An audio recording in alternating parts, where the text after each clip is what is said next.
no livro de Gênesis. Nós vamos ler o início do livro de Gênesis, capítulo 3. E hoje nós vamos iniciar uma pequena série de sermões baseados nesse título, Saúde Espiritual. E eu quero hoje iniciar essa jornada com você, que talvez teremos aí uns 4 encontros, talvez.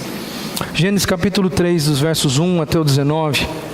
Se você tem alguém perto de você e você observa que essa pessoa está sem Bíblia, dê uma encostadinha aí, ofereça sua Bíblia para essa pessoa.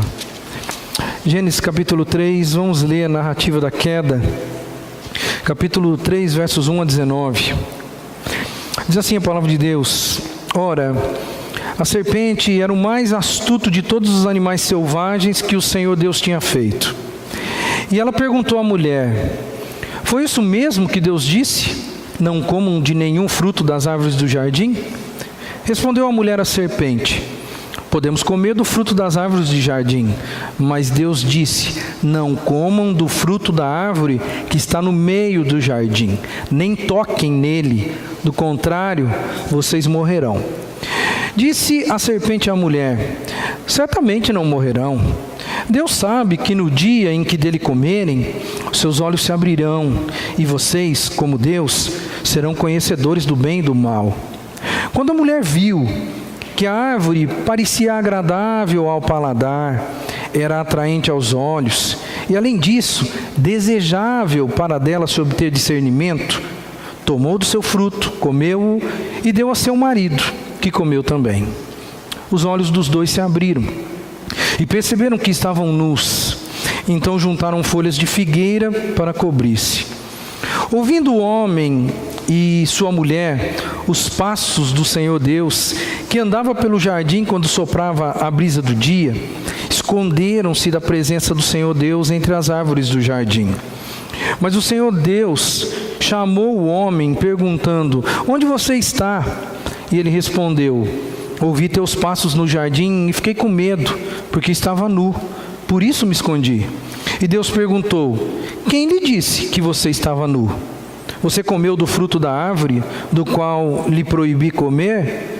Disse o homem: Foi a mulher que me deste por companheira, que me deu do fruto da árvore, e eu comi.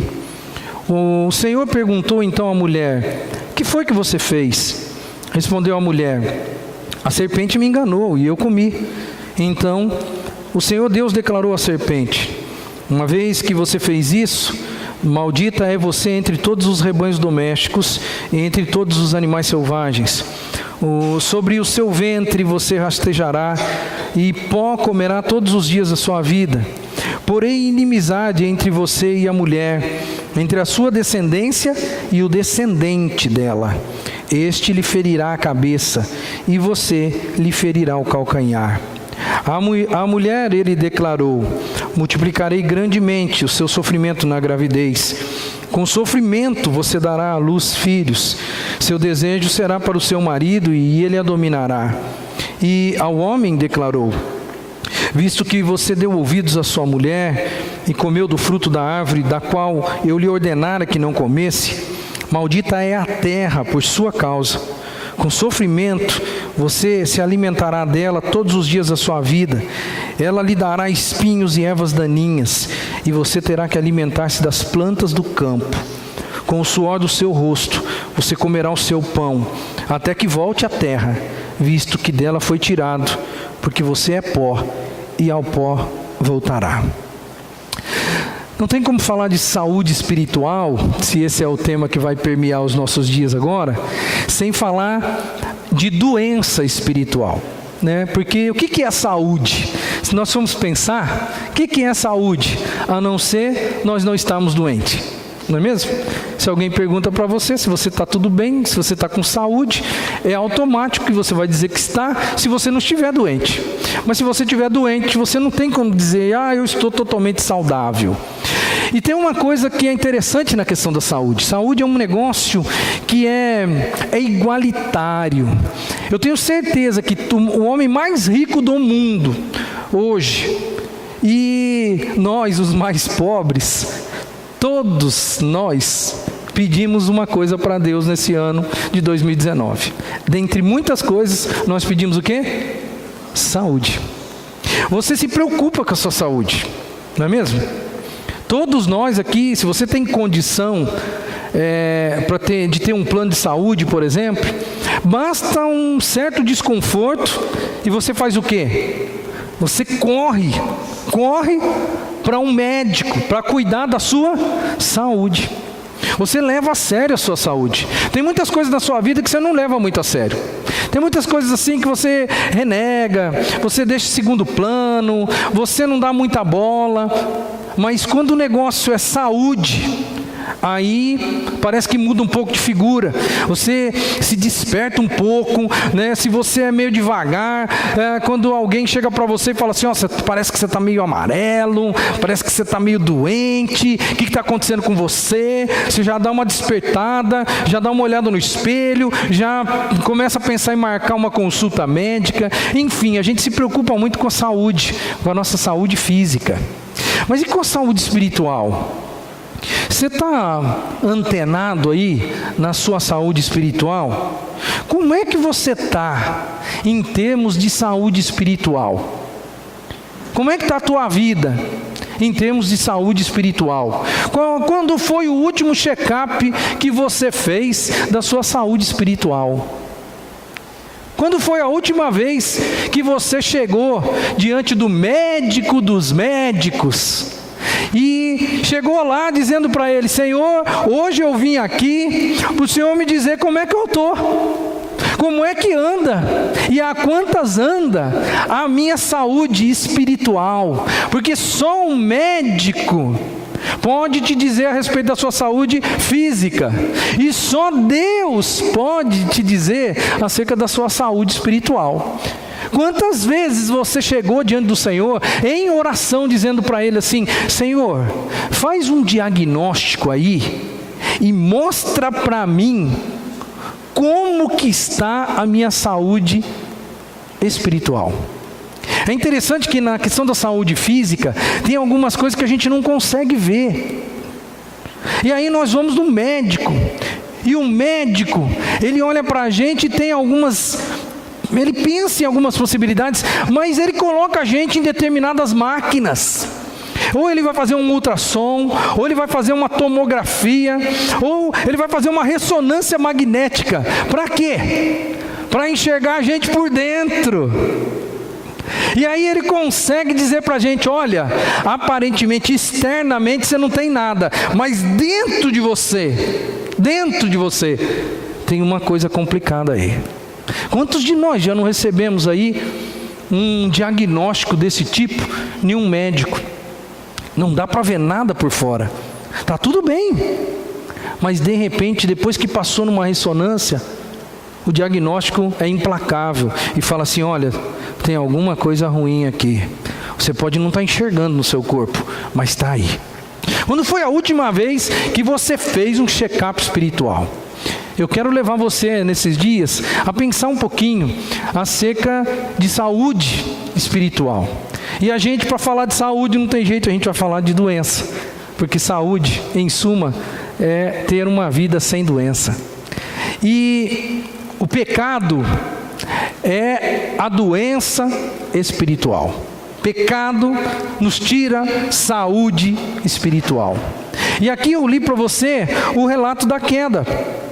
Eu li para você o dia em que a doença da humanidade chegou, o dia que ela foi instaurada, e você viu aqui o enredo, o porquê que isso aconteceu. O pecado original, ele afetou a humanidade como um todo. Todos nós estamos debaixo deste grande problema, que parece que não é um problema nosso. Eu não estava lá, não tenho nada a ver com isso. É verdade, meu querido. Você não estava lá, né? Você não tem nada a ver com isso, mas não tem jeito. De fato, o pecado está hoje instaurado na humanidade por causa disso. E assim como você não tinha nada a ver com isso quando o pecado entrou na humanidade, você também não tinha nada a ver com isso quando Jesus veio e tirou o pecado da humanidade. Ou seja, de uma maneira justa, se você não tem um porquê de estar pagando por um pecado que você não cometeu porque você não estava lá, você também, pela graça de Deus, tem a oportunidade de resolver o seu problema de saúde espiritual através de Jesus, que limpa ou nos purifica de todo o pecado, conforme diz a Bíblia, e você também não tinha nada a ver com isso e não pagou um tostão para que isso acontecesse. Pensa um pouquinho na sua saúde, porque hoje você está vivendo debaixo, ou está vivendo num mundo onde o pecado impera, onde o pecado corre solto. E o pecado, esse sim, pecado é uma doença, irmão. É a doença espiritual que nos traz sofrimento. O livro de Isaías vai trazer um texto aqui que vai apoiar aquilo que nós estamos trazendo para você. Ah, nação pecadora, povo carregado de iniquidade, raça de malfeitores, filhos dados à corrupção, abandonaram o Senhor, desprezaram o Santo de Israel e o rejeitaram.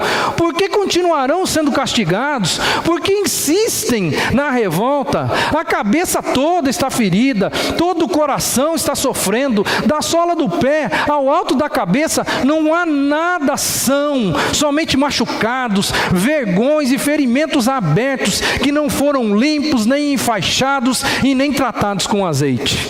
Palavra de Deus para um povo pecador, para um povo que estava vivendo, uma geração que vivia no pecado, que não estava nem aí para a saúde espiritual.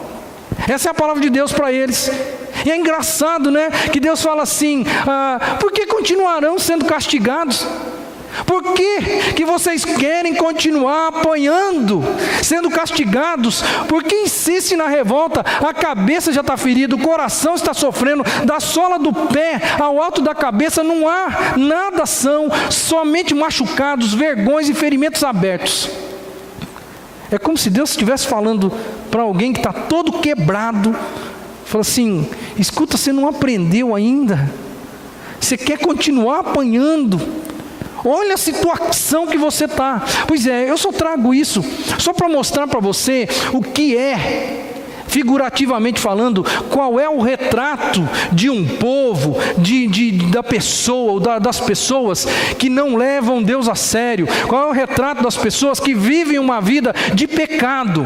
Elas talvez não se dão conta, mas elas estão exatamente nessa situação, sofrendo, da sola do pé até a cabeça, sofrendo, com vários machucados, vivendo de uma maneira angustiante. Pois é, tudo isso só está acontecendo na vida das pessoas por causa que elas estão vivendo num mundo que tem uma doença instaurada chamada pecado. E elas estão sofrendo. O mundo está sofrendo, gente. Eu não preciso ficar aqui tentando convencer você de que o mundo está sofrendo, não é mesmo? A cada dia que passa, que a informação aumenta e melhora, a gente vê que o nosso mundo está sofrendo, que as pessoas estão sofrendo, que pouquíssimas pessoas nesse mundo podem dizer, eu sou feliz.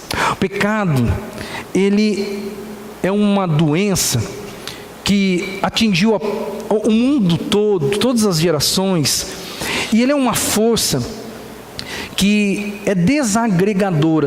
Hoje eu quero ver isso com você. O pecado é uma força desagregadora. Ela desarmoniza o homem e as suas relações.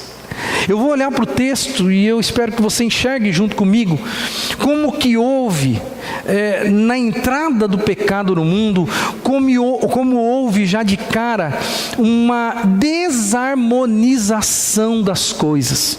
Tudo era muito perfeito, tudo era muito lindo, tudo era muito maravilhoso. As coisas aconteciam sem dor, as coisas aconteciam sem problema. O homem comia do fruto de todas as árvores do jardim. A mulher e o homem viviam felizes, eles não se machucavam, eles não sangravam, eles não morriam, eles não trabalhavam, eles não faziam nada a não ser viver e curtir a vida num paraíso que Deus fez para eles, até o dia em que eles desobedeceram e o pecado tomou conta. E agora eu quero que você preste atenção como foi quebrada a harmonia que existia no paraíso e como não houve mais saúde espiritual naquele ambiente que era um ambiente divino, criado por Deus, feito por Deus a dedo para duas pessoas. No primeiro lugar, nessa questão de desarmonizar, o pecado ele desarmoniza a relação do homem, ou a relação que o homem tinha com o próprio Deus. Eu quero ver com você o Gênesis capítulo 3, o versículo 8, e depois o versículo 10 e mais um texto de Isaías. Olha o que diz Gênesis 3, 8. Ouvindo o homem e sua mulher os passos do Senhor Deus, que andava pelo jardim enquanto soprava a brisa do dia, e esconderam-se da presença do Senhor Deus entre as árvores do jardim. A Bíblia vai dizer que eles se esconderam. E por que que eles se esconderam?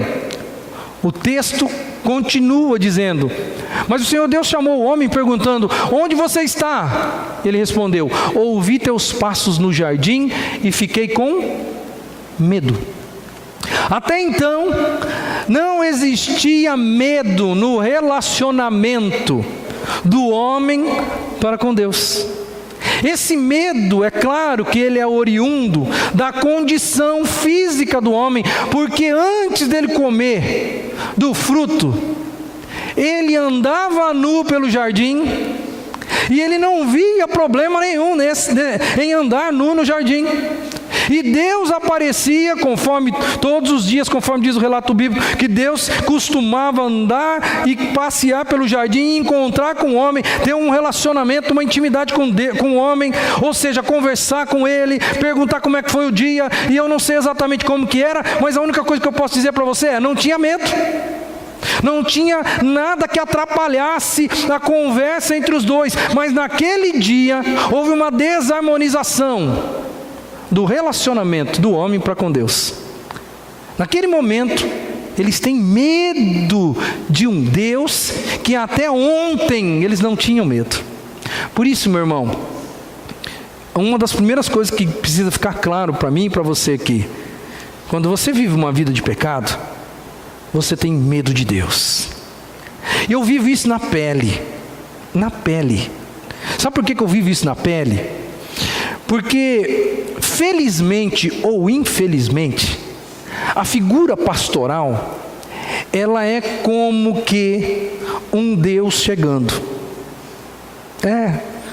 Talvez você não entenda esse negócio, mas é fato isso. As pessoas que vivem uma vida de pecado, elas não gostam muito de mim, não. Sabe por quê?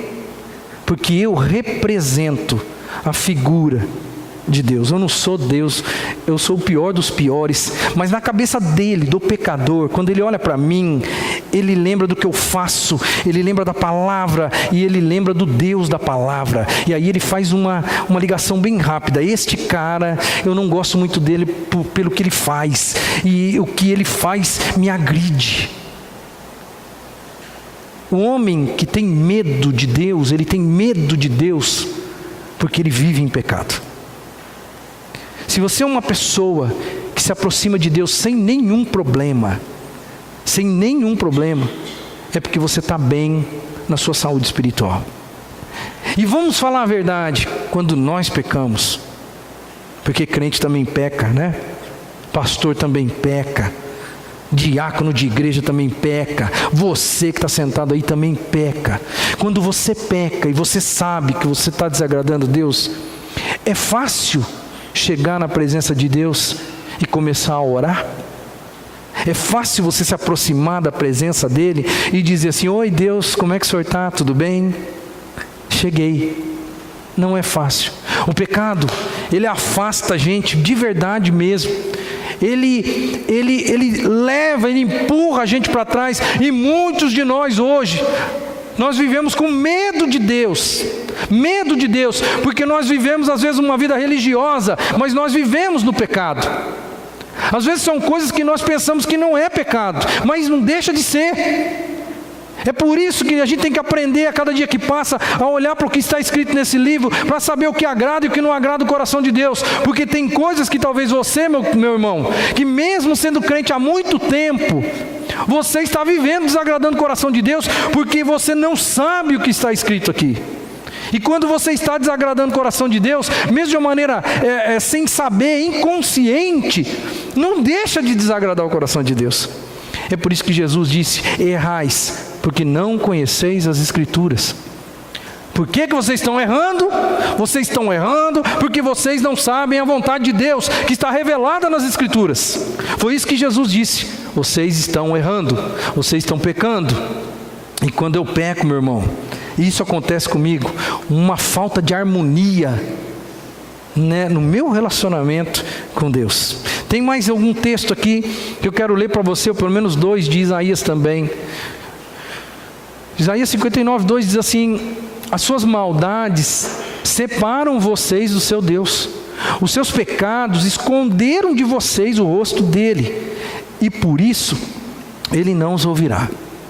Aí tem outro texto que é mais forte ainda, também no livro de Isaías capítulo 1, 15, 16, diz assim: quando vocês estenderem as mãos em oração, esconderei de vocês os meus olhos. Mesmo que multipliquem as suas orações, não as escutarei.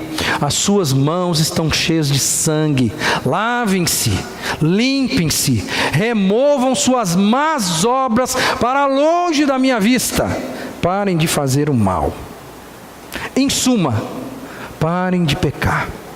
Parem de pecar, porque não vai adiantar você chegar na minha presença e você levantar as mãos e você pedir e clamar, por mais que você multiplique o seu clamor, por mais que você multiplique as suas orações. A Bíblia diz: enquanto você não resolver o problema do seu pecado, não se aproxime de mim, porque eu não vou ouvir. Nesse final de ano, você deve ter passado com parte da sua família.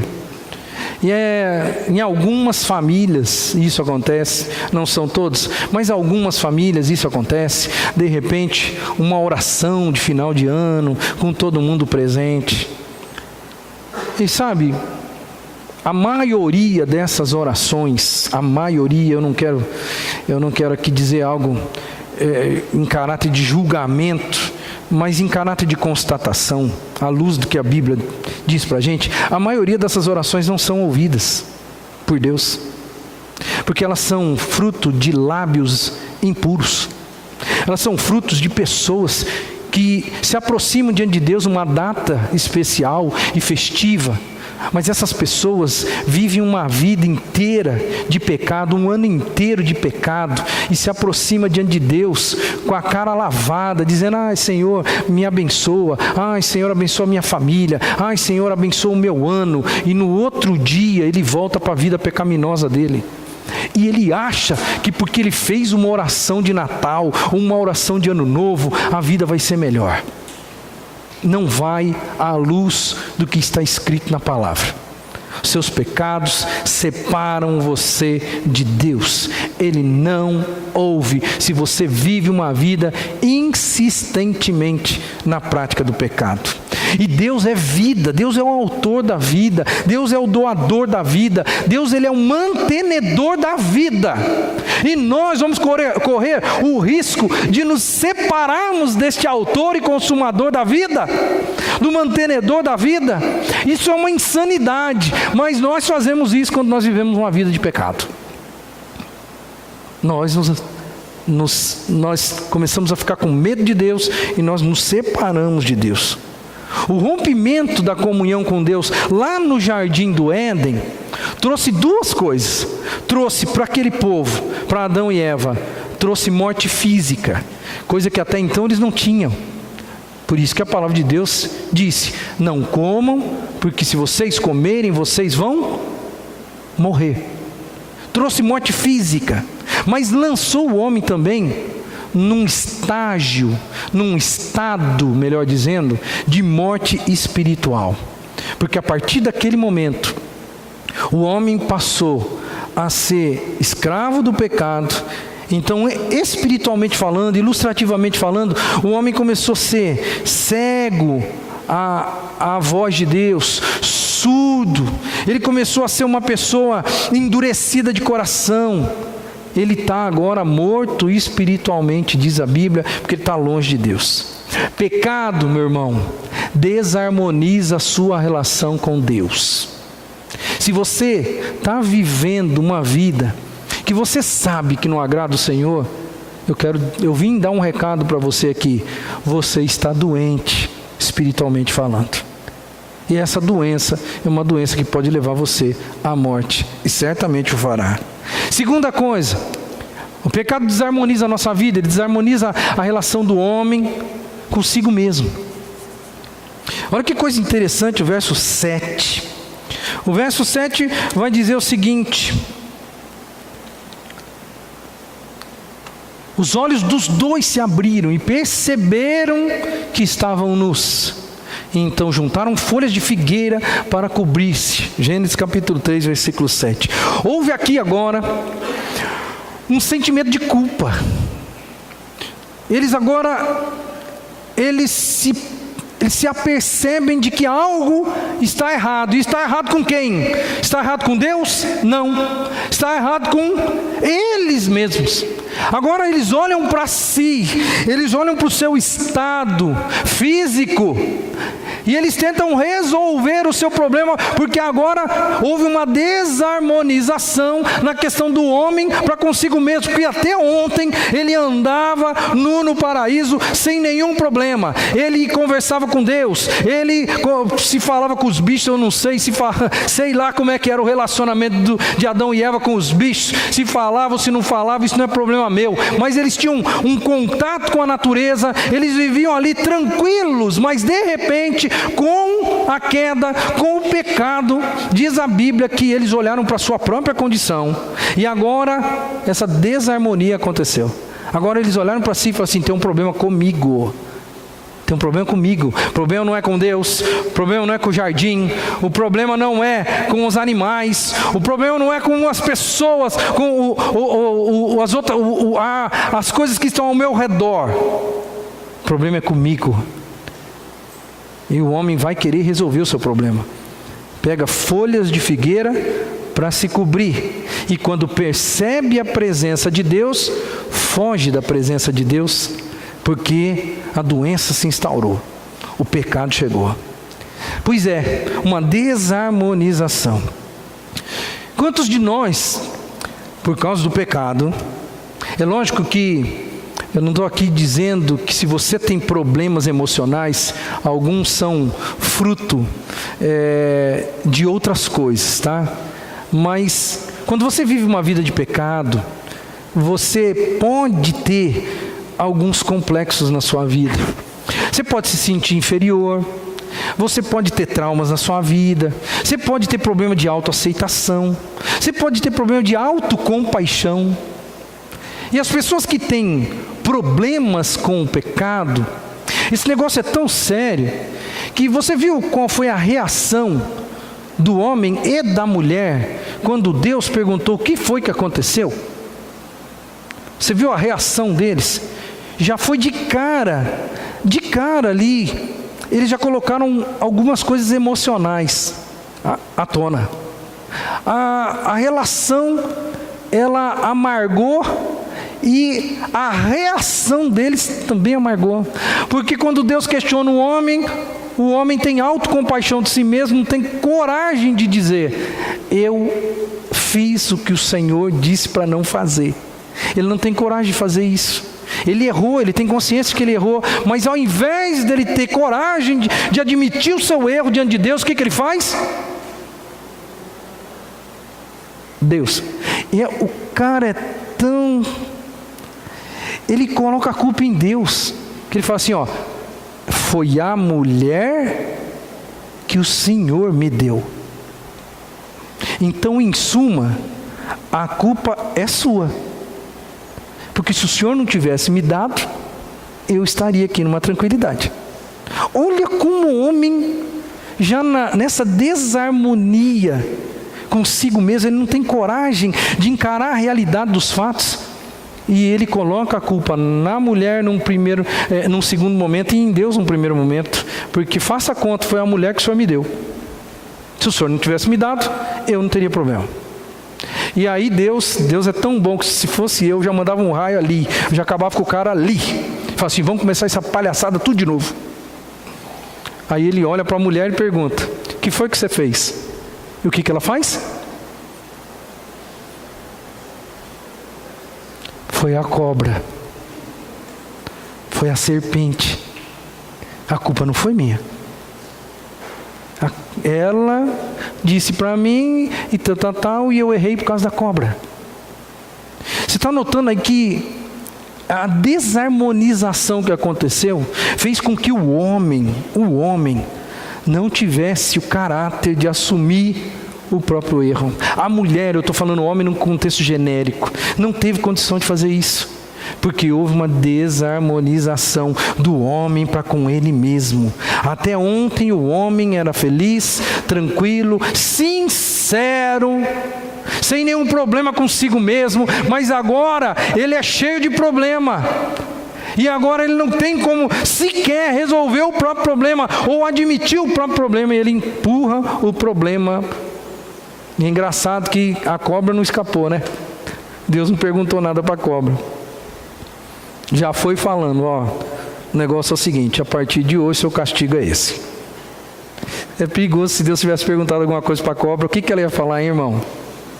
Nessa onda aí, né, de um bota a culpa no outro, talvez a cobra, que conversou com a Eva, falasse, Deus, a culpa é do macaco aqui, ó, que me enrolou. Ou seja, se você vive uma vida de pecado, certamente você vai ter problema consigo mesmo. Que indiretamente é fruto do pecado também. Tem algumas coisas que bons psicólogos te ajudam. Tem algumas coisas que bons psiquiatras te ajudam. Mas tem algumas coisas que só você eliminando o pecado na sua vida para você escapar. Não tem jeito, irmão. Porque o pecado traz isso para a gente. O pecado faz a gente se defender. Foi isso que Adão e Eva fizeram. Se defender e nunca assumir os seus próprios erros. Terceiro, o pecado desarmoniza a relação do homem com o próximo. Primeiro, a desarmonização foi do homem com Deus. Depois, do homem consigo mesmo. E agora a desarmonização é do homem com o próximo. E como o próximo ali era só um, você já sabe muito bem o que aconteceu. Eu já coloquei aqui o problema. Um começa a colocar a culpa no outro. Gênesis 3, de 12 a 13, vai dizer assim, disse o homem, foi a mulher que me deste por companheira, que me deu do fruto da árvore e eu comi. E o Senhor Deus então perguntou à mulher, que foi que você fez? Respondeu a mulher, a serpente me enganou e eu comi. Está aqui o primeiro conflito conjugal instaurado na humanidade. Tá ok, você está reclamando que você briga lá em casa com a sua mulher? Pois é, meu irmão, a raiz desse negócio começou aqui, ó. Nesse dia, o primeiro confronto conjugal, ele aconteceu por causa do quê? Do pecado. Por causa do pecado. Sabe por que a gente briga em casa? Por causa do pecado. A gente briga por causa do pecado. Sim, em última análise, se você for sutil, se você compreender, porque marido e mulher é um negócio doido. Eles começam brigando por causa de uma panela e eles terminam brigando por causa da criança. Ou vice-versa, é ou não é? Se você não é casado, você não sabe nada disso, melhor para você. Mas se você é casado, é assim que começa. De repente, você está lá fechando o pau com a mulher, e de repente você não lembra mais por que a confusão começou. Você não lembra mais. Você já passou por isso? Eu já. Fica até difícil terminar a briga, porque você não lembra por que o raio da briga começou. E se você puxar um negócio, você vai ver que sempre tem um pecado. Sempre tem um pecado. Ou a pessoa não foi paciente, ou a pessoa não quis enxergar a realidade, ou a pessoa não quer assumir o próprio erro. Sempre tem um fundo de pecado. E sabe onde começou esse negócio? Aqui. Mas não é só o problema de relacionamento conjugal. Não, a coisa não se resume só a isso. Se fosse só isso, ainda ia. O problema é que a vida inteira, agora, desde aquele dia, né, que não se tem mais saúde espiritual no mundo, porque o pecado tomou conta. E agora nós estamos vivendo num processo de doença espiritual, instaurada ali no Jardim do Éden. E agora nós vamos viver num mundo de problemas e de acusações, e um mundo que agora é conturbado, porque logo depois da primeira briga de Adão e Eva, o que vai acontecer? A vida vai rolar, e eles vão ter um filho, Caim, e depois eles vão ter um outro filho, chamado Abel. E o que vai acontecer, meu irmão? O que vai acontecer no desenrolar da história desses dois? Um vai matar o outro. Algo que dentro do contexto do paraíso, antes da queda, era algo inimaginável. Primeiro, porque a morte não existia. Segundo, porque jamais alguém, num contexto do paraíso, iria pensar na possibilidade de matar uma outra pessoa, porque ele tinha um convívio com Deus. E a coisa não tomaria esse rumo. E hoje a gente está vivendo num mundo desse jeito.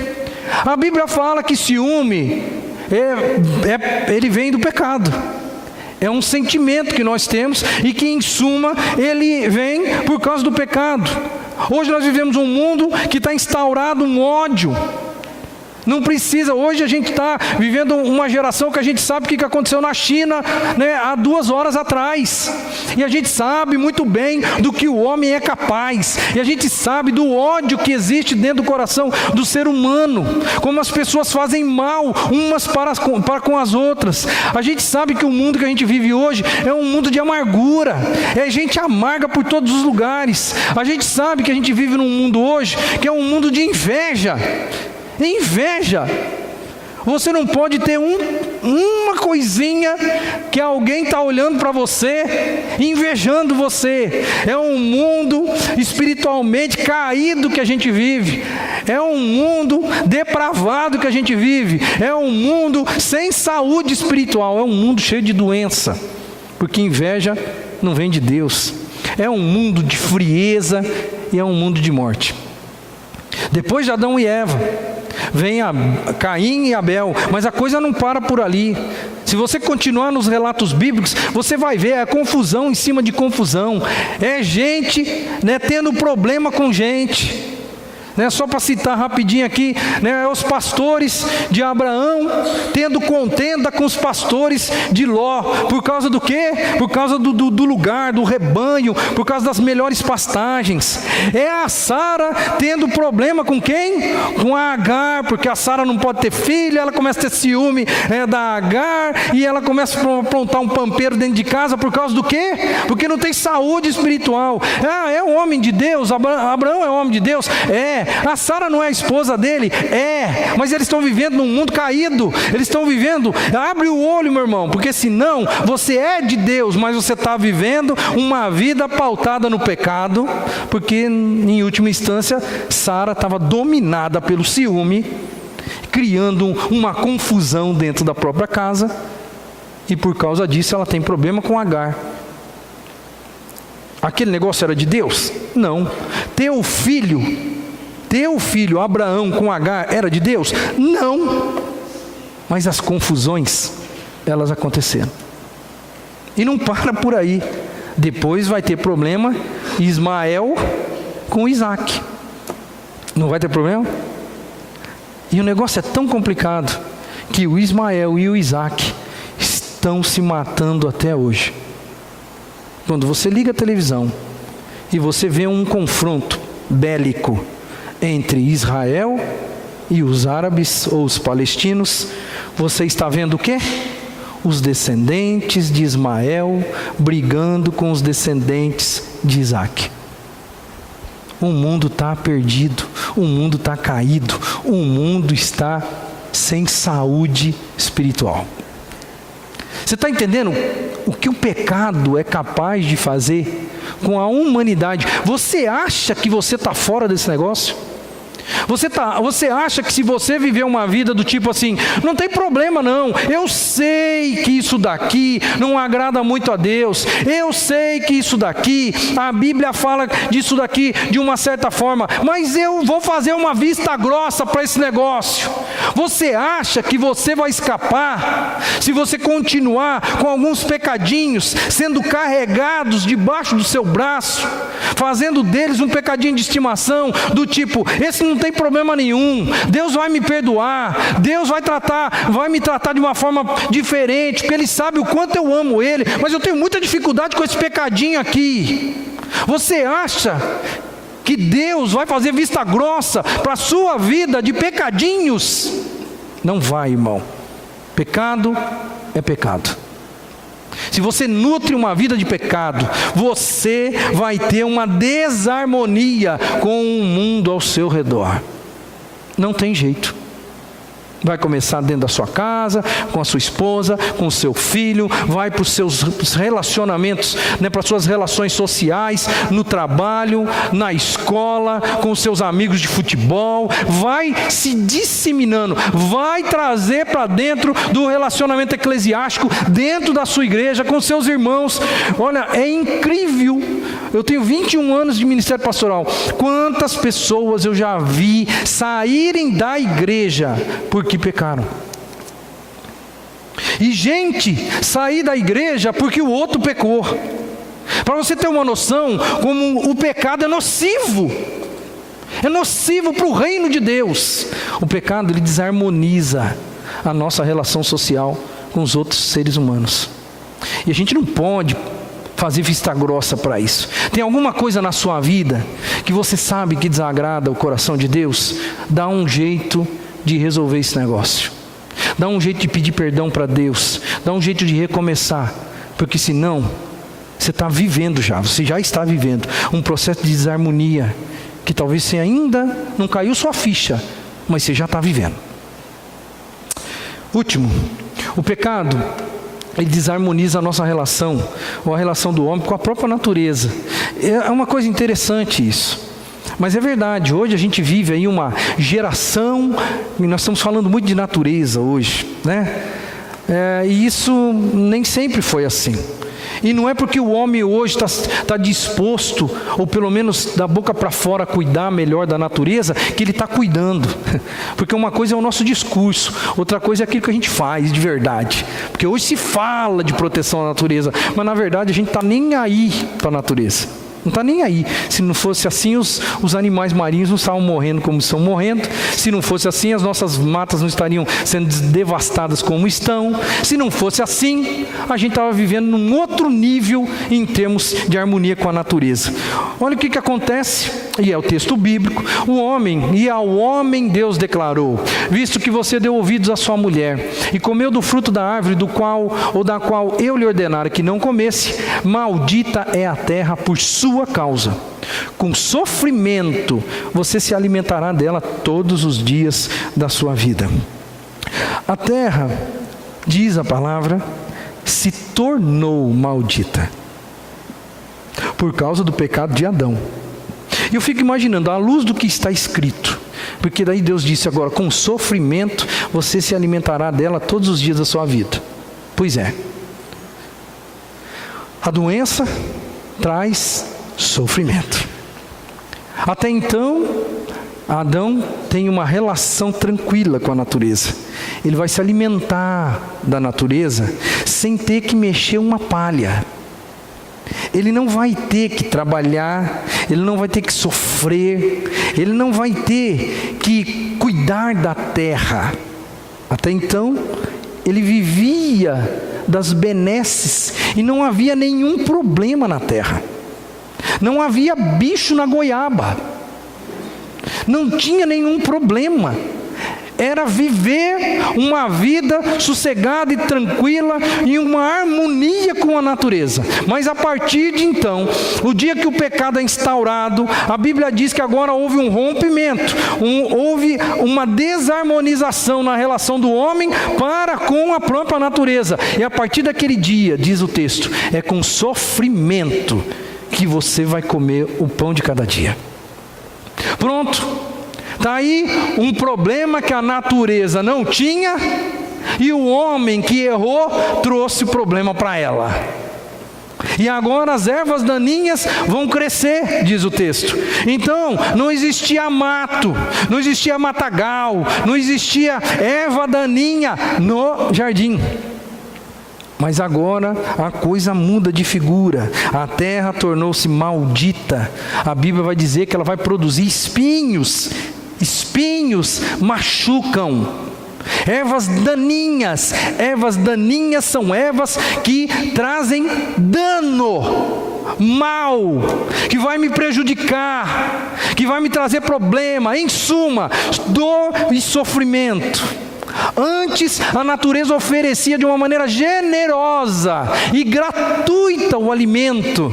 Agora o homem, por sua vez, vai ter que trabalhar, plantar, esperar o tempo e colher para sobreviver. Isso se traduz em uma palavra: sofrimento. Por causa do quê? Pecado. Tudo converge para o pecado. Agora, olha só que coisa interessante. A coisa espiritualmente é tão interessante que hoje, ou o homem toma duas posturas com relação à natureza hoje. Ou o homem destrói a natureza, ou o homem adora a natureza. Não é mesmo? Porque a gente não sabe muito bem trabalhar com a natureza. Ou a gente explora e destrói, ou alguns adoram, né? Alguns se dobram diante dos astros, do sol, da lua, enfim, adora mesmo. Adoração espiritual às coisas celestiais, à natureza num contexto geral. E é engraçado que o próprio apóstolo Paulo, lá no Novo Testamento, ele vai falar, pelo menos vai dar uma dica da situação que a natureza se encontra. A Bíblia vai dizer assim, lá em Romanos 8, a natureza criada aguarda com grande expectativa que os filhos de Deus sejam revelados. Pois ela foi submetida à futilidade, não pela sua própria escolha, mas por causa da vontade daquele que a sujeitou. Quem a sujeitou foi o homem, é claro, né? Não está escrito no texto, mas o homem, a Bíblia não diz o que Deus falou para o homem: sujeitai a natureza, sujeitai os animais, você agora é o dono delas, você que vai mandar nela. E o texto continua, na esperança de que a própria natureza criada será libertada da escravidão, da decadência em que se encontra, para a gloriosa liberdade dos filhos de Deus. Você está enxergando aí um retorno ao paraíso? Um retorno.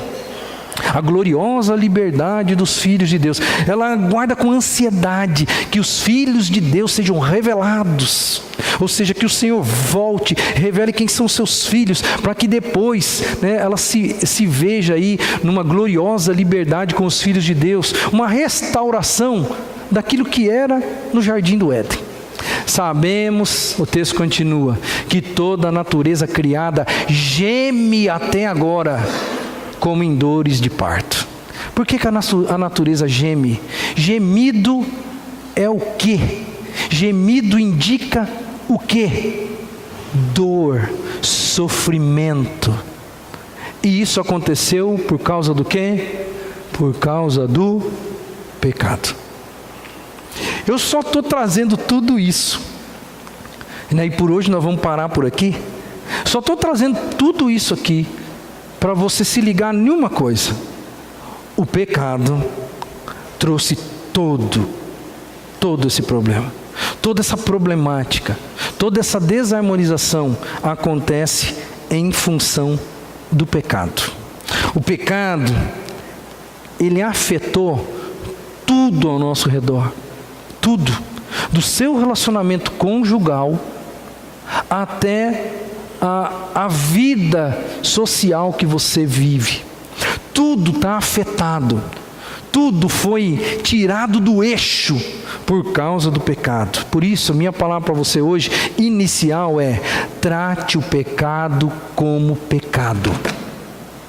Leve o pecado a sério, meu irmão, porque nós não estamos, ao contrário do que muita gente pensa, nós não estamos ilesos como cristãos aos sofrimentos que o pecado continua trazendo na nossa vida. Se você vive uma vida que agrada o Senhor 90%, mas você desagrada o Senhor em 10%, os 10% de sofrimento que o pecado vai trazer para você vão superar a alegria e a felicidade dos 90% que você está fazendo de coisa boa. Parece que não, parece que essa conta é meio esquisita, mas é verdade, porque o pecado trouxe e continua trazendo muita dor, muito sofrimento, muita angústia. Por isso, trate o pecado como pecado, leve a sério o pecado, porque de capa a capa a Bíblia conta a história de homens e mulheres de Deus, como eu e você, que quando pecaram, eles tiveram grande dor, sofrimento e angústia na vida. Você acha que com você vai ser diferente? Não. Se você quer ter saúde espiritual, leve a sério o fato de você não adoecer por causa de pecadinhos que você costuma carregar consigo, pensando que não tem nenhum problema. É quase como que você pegar um raio-x ou uma ressonância magnética que um médico dá para você e mostra para você lá e fala: tá vendo aqui, ó, você só tem aqui, ó, é um pontinho de câncer aqui, tá vendo? E aí você pegar aquela tomografia ou aquela ressonância, botar lá embaixo do braço e você: é só um pontinho de câncer, não vai dar nada não, fica tranquilo, só um pouquinho, só um pontinho. Quando você carrega consigo alguns pequenos pecados, que você diz que são pequenos, mas você sabe que desagrada o Senhor, você está salpicado de alguns pontinhos de câncer espiritual, e que você precisa dar jeito. Sabe o que é a coisa boa? É que Deus, quando a gente chega diante dele e tem coragem de falar assim: Senhor, pequei, Senhor, pequei, me perdoa. Sabe o que Deus faz? Tira os pontinhos de câncer. Tira. Assim, que bom, filho, que você concordou. Eu já sabia que você pecou. Você pensava que eu não sabia? Eu já sabia. Mas que bom que você veio aqui e disse: perdão, eu vou apagar agora o seu pecado. Porque é isso que a Bíblia diz que Deus faz com a gente. Eu vou apagar. E agora você não vai sofrer mais. Não vai sofrer mais por causa disso. Vá, conforme Jesus sempre falava para as pessoas, vá e não peques mais. É por isso que Jesus sempre falava para as pessoas: dá um break nisso, isso não é bom para você, isso vai tirar sua saúde espiritual. Vá e para com isso.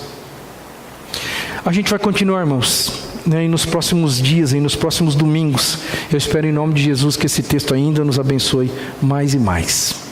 Vamos orar e vamos encerrar esse momento, e logo depois eu vou passar alguns avisos importantes. Senhor, obrigado pela Tua palavra desafiadora, obrigado pela Tua palavra que nos elucida coisas importantes da Bíblia, que estão para nós aqui latentes hoje, vieram à tona mais uma vez.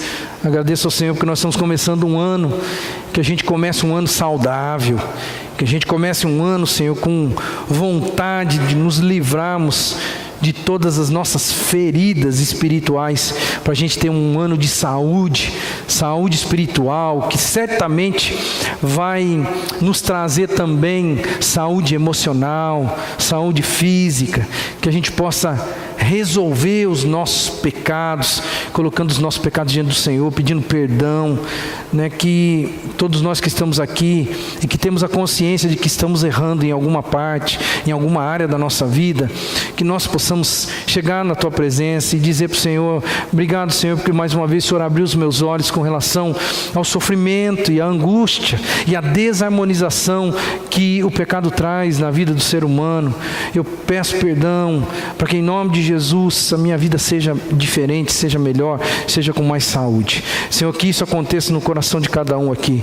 Senhor, o Senhor sabe muito bem que nós vamos voltar a falar desse tema, nós vamos esmiuçar um pouquinho mais tudo isso que está acontecendo aqui, para que os Teus servos aqui nesse lugar, eles entendam qual é a motivação do Senhor, né, para abrir os nossos olhos mais uma vez, e que em nome de Jesus nós possamos ser felizes por aquilo que ainda há de acontecer na nossa vida, uma vida com saúde, não uma vida cheia de doença emocional, cheia de doença espiritual. Que em nome de Jesus nós sejamos pessoas sãs para vivermos uma vida sem sofrimento, sem angústia.